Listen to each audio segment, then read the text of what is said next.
The singer also claims he would control her with beatings and drugs shortly after they met when she was just 19 years old. Hey fanatics, I'm back with some dark news for you. And by dark, I mean to give you a trigger warning because you'll be losing sleep after watching this video till the end. Singer Cassie just dropped a major bombshell by suing her ex-boyfriend Diddy Combs, and in the details of her lawsuit are things that'll leave you stunned. She's accusing him of some serious stuff, including raping and trafficking her over a tough 10-year relationship. Cassie, whose real name is Cassandra Ventura, says she went through a whole decade of indescribable abuse, violence, and sex trafficking, including a rape in 2018 when she tried to break up with him. The suit also claims that Combs raped her towards the end of the relationship. There were also multiple instances of domestic violence that'll leave you baffled. She opened up about her lawsuit, saying, "After keeping quiet for so long, I'm finally speaking out about my story. I want to stand up for myself and for other women dealing with violence and abuse in their relationships." She also mentioned the Adult Survivors Act in New York and how time was running out to speak up, so she decided it was time to share her traumatic experience and start the healing process. Stay tuned for more on this and make sure you hit that subscribe button for all the latest celebrity news. Now, the infamous Diddy isn't taking these allegations lying down. In fact, his lawyer, Ben Brafman, hit back at the accusations, calling them offensive and outrageous. According to Brafman,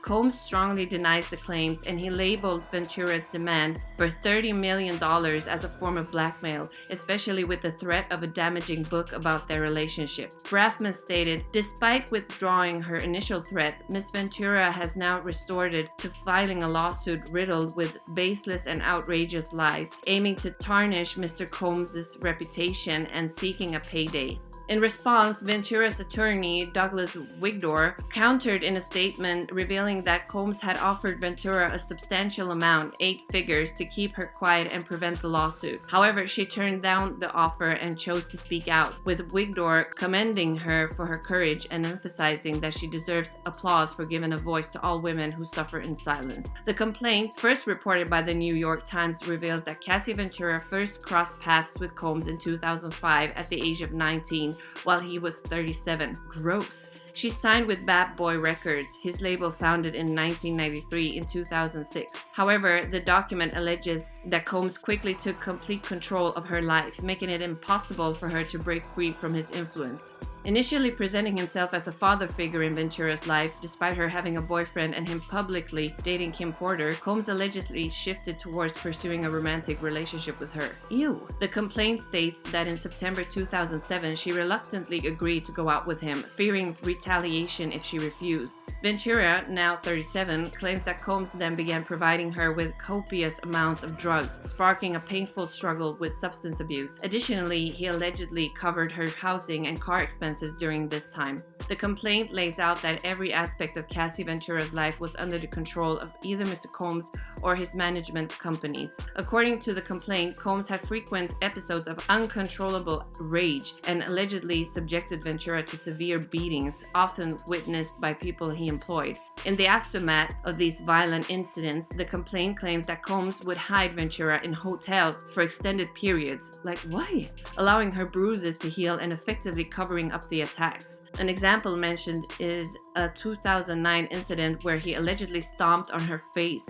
followed by a week-long seclusion in a hotel room. The complaint states she found herself becoming numb to the abuse she was experiencing and became entirely beholden to Mr. Combs' demands. It describes how she began blindly following his instruction out of fear of facing another brutal beating. Ventura further claims that Combs regularly compelled her to engage in forced encounters with sex workers, which he referred to as freak-offs or FOs. According to the complaint, these encounters always involved substances such as ecstasy, cocaine, GHB, ketamine, marijuana, and alcohol. The singer alleges that the anxiety surrounding these situations would sometimes lead her to vomit beforehand. Despite numerous attempts to break free from Combs and the cycle of abuse, the complaint asserts that he would consistently deploy his employees to find and manipulate her into returning. Allegedly, she was warned that refusing to come back would result in damage to her career. In yet another disturbing instance of manipulation, Cassie claims that she had a brief relationship with rapper Kid Cudi in 2011.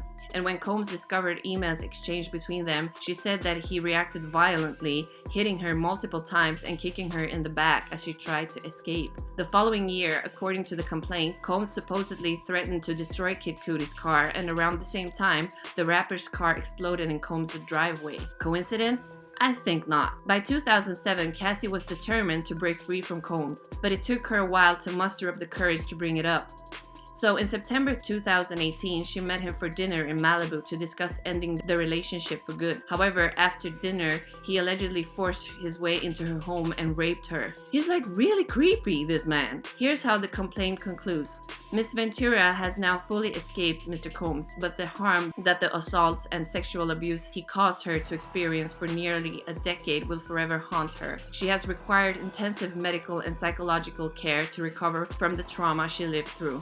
Cassie married Alex Fine, a personal trainer, in 2019, and says the two children they share have given her a new lease on life and new purpose. Ventura's case is being brought under the Adult Survivors Act, a law in New York that allows survivors of sexual abuse to file civil suits even after the statute of limitations has expired. According to the New York Times, the one-year window to bring cases under this law ends next week. Moreover, a year-old interview with rapper Young Jock has also resurfaced, shedding light on a disturbing incident from the past. Young Jock claims that during a night out at Live nightclub in Miami with his ex-wife, Diddy and Cassie, Diddy noticed a woman with her head half shaved. According to Young Jock, Diddy jumped off the bar and instructed Cassie, saying, "Yo, Cassie, tomorrow I want you to shave the side of your head." Nigga jumped off the bar, came on and said, yo, Cassie, tomorrow I want you to shave the side of your head. Young Jock recalled his shock at the unusual request and even questioned Cassie about whether she was genuinely going to follow through. Cassie's reported response was, "Well, whatever Sean wants, I'm going to do." Remarkably, within a matter of 2 or 3 days after that night out, Cassie did shave the side of her head and also sent a picture to Young Jock as proof. The resurfaced clip has sparked fans' reactions, with some recalling previous abuse allegations against Diddy connected to Cassie's shaved head. Now, Diddy has consistently denied the allegations in Cassie's recent report, describing them as outrageous and offensive. He asserts that Cassie has been demanding $30 million for the past 6 months and allegedly threatened to write a tell-all book about him and their relationship if he didn't pay. And now the latest update on the situation does reveal that Cassie has indeed settled her case with Diddy for an undisclosed amount. It's pretty obvious that Diddy may have chosen to settle to prevent any further details from emerging. The buzz is that if the case had proceeded, it could have potentially exposed more individuals in the music industry. However, this development raises questions about whether there are others who may come forward with accusations against Diddy, or if Cassie's case has paved the way for more individuals to step up. The music industry has long been rumored to harbor such issues, and Ventura's actions could potentially encourage others to share their experiences as well. The unfolding narrative will undoubtedly be closely watched to see if additional voices emerge in the aftermath of this settlement. Do you think we'll be hearing from more of Diddy's exes soon? Let us know in the comments and stay tuned for more on this.